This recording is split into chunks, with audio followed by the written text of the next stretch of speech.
के नर्क भोगण खां पोइ जीवन जी जा हालत थिए थी सा वर्णन करे ॿुधाइण।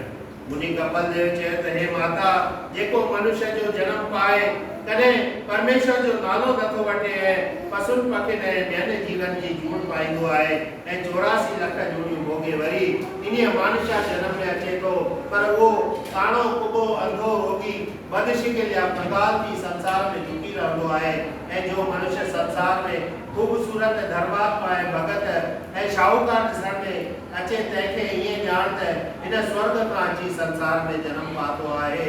हे माता, ज्ञानी मनुष्य खे स्वर्ग ऐं नर्क मां अचण वारनि जो हाल मालूम थी सघे थो ऐं जंहिं जीव जा पाप ऐं पुण्य ॿई कयल हूंदा आहिनि सो जीव पंहिंजे कर्मनि जो फल भोगे वरी मनुष्य जो जन्म पाईंदो आहे ऐं जंहिंजा फक़त पुण्य हूंदा आहिनि सो जीव मरण खां पोइ देवता में गदरमन जो नामो पाए देवलोक में स्वर्ग लोक में सुख भोगींदो आहे।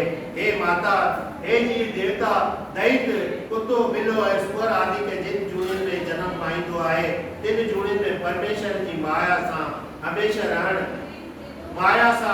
रहण जी इच्छा रखी खुश रहंदो आहे ऐं परमेश्वर जी कृपा बिना संदसि मन संसार का अलग नथो थिए ऐं जंहिं शरीर के कंहिंजो ॼाणी पाले थो सो शरीर भी नासवंत आहे। जीव जो स्वभाव टिन गुणनि में विरायल आहे, हिकिड़ो रजो, ॿियो तमो ऐं टियों सतो। जंहिंखे रजो गुण हूंदो आहे सो राशि कर्म करे सतलोक में वेंदो आहे ऐं तमो गुण वधीक हुअण करे उहो पापी पाताल में वञी नर्क भोगींदो आहे। सतो गुण कर्म करण वारो सत्पुरुष देवलोक में वेंदो आहे। जीअं कुएं मां माला में बदल किंगरी वारे वटीअ सां हिकिड़ियूं भरी वियूं आहिनि ऐं ॿियूं ख़ाली थींदियूं आहिनि, तीअं 84 जे चक्कर में जीव भिटकंदो रहंदो आहे। इहा ॻाल्हि ॿुधी देवकीअ चयो त हे महाराज, जेकॾहिं इहो हाल आहे त हिन जीव जो छुटकारो नथो थिए छा?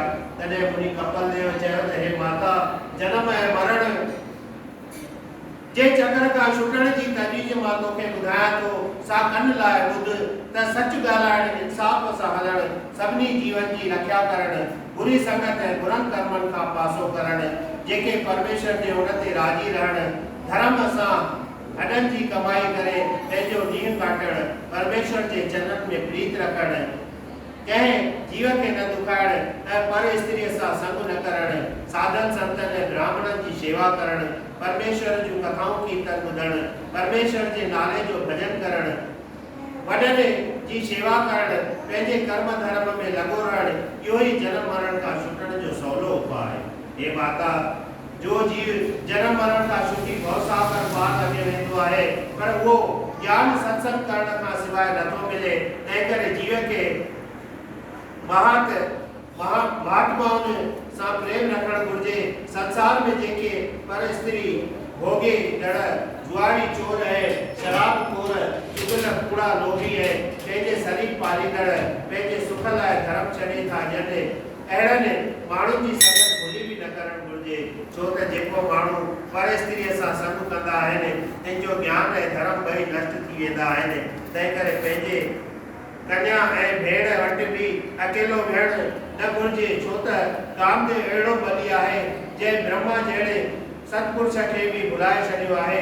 अहिड़े ॾींहुं हिकिड़े ॾींहुं ब्रह्मा सरस्वती नाले पंहिंजे कन्या वटि अकेलो वेठो हो ऐं हुनजी मोहिणी मूरत ॾिसी हुनजे मन में पाप जाॻियो ऐं कामदेव जे नशे में चिकना चूर थी पंहिंजे कन्या सां संग करण वास्ते उथियो। तॾहिं हूअ धर्मात्मा छोकिरी हुनजो ही हाल ॾिसी ॾाढो शर्मिंदी थी ऐं हणीअ जो रूप धारे हुतां भॻी। तॾहिं ब्रह्मा बि हण जो रूप धारे हुनजे पुठियां पियो। तंहिंते सोमकादिकनि संदसि पुटनि जे परमेश्वर जा अवतार आहिनि उते अची ब्रह्मा खे सम्झायो।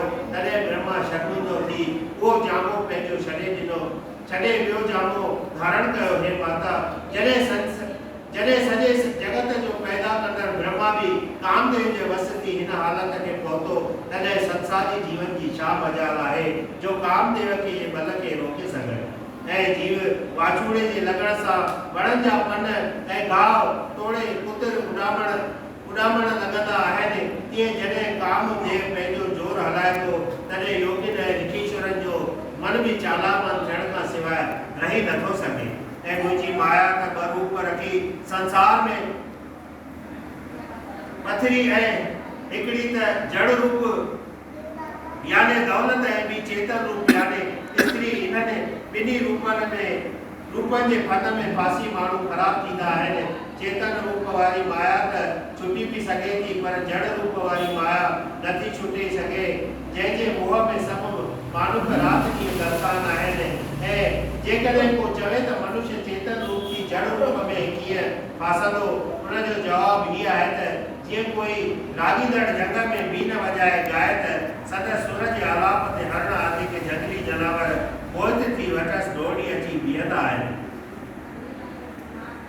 ऐं हू खेनि पकड़े ॾाढा दुख ॾींदा आहिनि। इहे संसारी माण्हू परमेश्वर जो भॼन ऐं सिमरन रूपी सुखनि जी खाण छॾे जड़ रूपी माया सां पंहिंजो सुख चाहिनि था। ॾींहनि जीवन चइनि ॾींहनि जे जीवत में चङो ॼाणंदा आहिनि ऐं उन जे फंदे में फासी ॾाढा दुख ॾिसी पोइ पश्चाताप कंदा आहिनि। बोल सियावर रामचंद्र की जय, राधा कृष्ण लाल की जय।